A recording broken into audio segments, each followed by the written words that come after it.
O nosso estudo está aqui no livro de Atos, no capítulo 14. Eu vou ler aqui o versículo 8, né, para frente.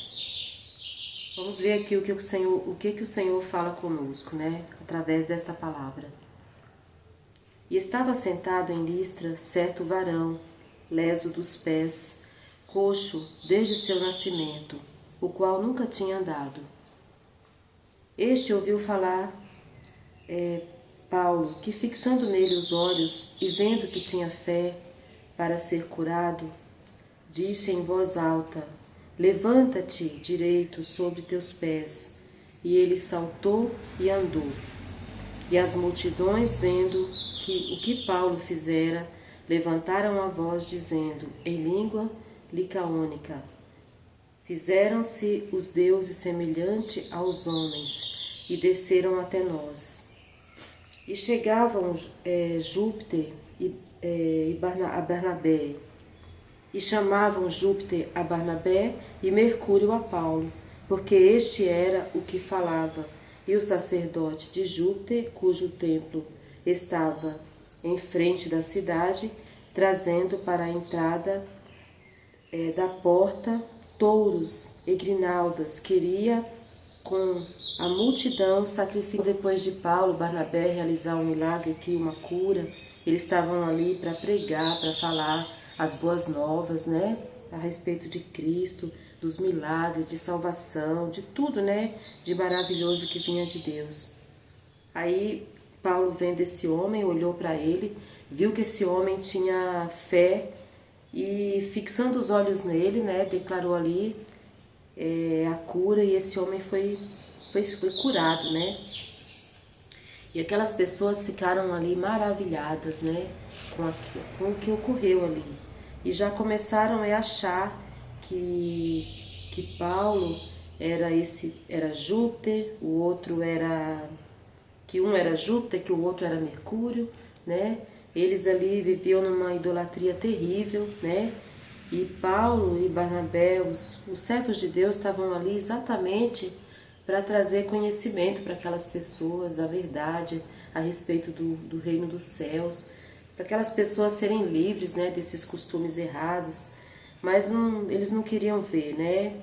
E ali quiseram fazer um sacrifício, né, para ali, como se eles fossem deuses, né? E ele ficou, né, desesperado. Ele e Barnabé, eles rasgaram as vestes e não aceitaram aquilo, né? Falaram para eles que eles eram homens como eles, sujeitos às mesmas paixões, e que jamais eles iam querer roubar a glória de Deus para eles, né? Então, assim, eles estavam ali para falar de Deus, né? E eu sei que isso provocou um tumulto, né? Deu uma confusão, e apedrejaram a Paulo, né? E apedrejaram eles lá, e ali arrastaram eles para fora da cidade, né?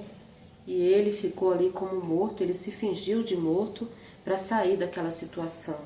Depois que arrastaram eles para fora da cidade ali, fala que os discípulos, né, eles rodeando, né, os discípulos ali, eles levantaram, ó, e deram no pé, saíram da cidade, né? Então, assim, o que essa palavra tem para nos falar? Muitas coisas, né? Muitos ensinamentos, muitas lições, né? Aqui primeiro, eles estavam ali para falar do Senhor, para mostrar a glória de Deus, né? Ali eles estavam para levar cura, salvação, a verdade a respeito de Deus, né? E não era a intenção deles roubar a glória de Deus, como fez Satanás, né? Satanás virou Satanás porque quis a glória de Deus para ele, né? Eles não estavam aqui para isso, eles estavam para falar, para ensinar, né? Para levar as boas novas, mas sem roubar a glória de Deus, né? E essas pessoas não entendiam isso, né? E aqui também mostra pra gente que existem situações na nossa vida que às vezes nós precisamos nos fingir de mortos, né? Para sobreviver a determinadas coisas, a certas situações, né? Foi o que ele fez aqui, né? Ele foi apedrejado, arrastaram eles para fora da cidade, e ele estava como se tivesse morto. Para poder sobreviver àquilo, ele se fingiu de morto, né? Pois a palavra de Deus fala pra gente que quando vamos numa casa ou numa cidade ensinar e essa pregação ela é rejeitada, nós devemos sacudir o pó dos nossos pés, né? E sair daquele lugar, né? Porque naquele dia, no grande dia do juízo, isso vai ser usado contra aqueles que rejeitaram. É a prova, né, de que Deus enviou mensageiros ali, mas as pessoas não quiseram, rejeitaram, desprezaram, né? Então isso vai ser como se a pessoa tivesse produzido uma prova contra ela mesma, né?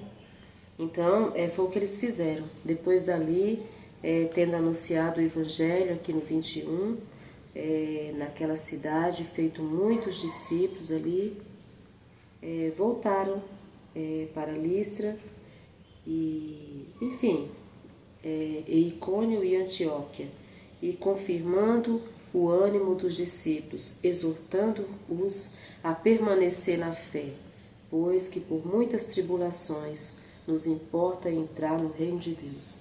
Então é isso, a gente faz a nossa parte, né, e aguenta firme, né, as situações difíceis, olhando para Cristo, e quem rejeitou, quem não aceitou, produziu prova contra si mesmo, né? Então é isso, meus irmãos, espero que essa mensagem fale mais ao seu coração, edifique as nossas vidas e abençoe a vida de todo mundo que escutar. E que tudo venha a ser sempre para a honra e glória do nome do Senhor. Jeová, Jesus Cristo, Espírito Santo de Deus, né? Que o nosso Deus, o nome dele seja santificado, engrandecido, glorificado. Que tudo seja para a honra e glória do Criador do céu e da terra, né? E do seu Filho amado Jesus e do Espírito Santo de Deus, o nosso Consolador. Amém?